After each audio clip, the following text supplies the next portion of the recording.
వెంటొస్తానన్నావు వెళ్ళొస్తానన్నావు, జంటై ఒకరి పంటై వెళ్ళావు.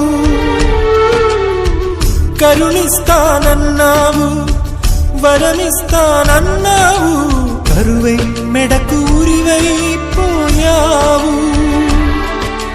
దేవతలోనూ ద్రోహం ఉందని తేలిపావు, దీపం కూడా దహిస్తుందని తేల్చావు.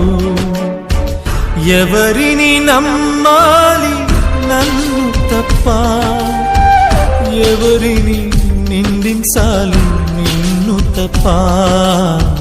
నువ్వంటే ప్రాణమని, నీతోనే లోకమని, నీ తోడే లేకుంటే బ్రతికేది ఎందుకని ఎవరికి చెప్పుకోను.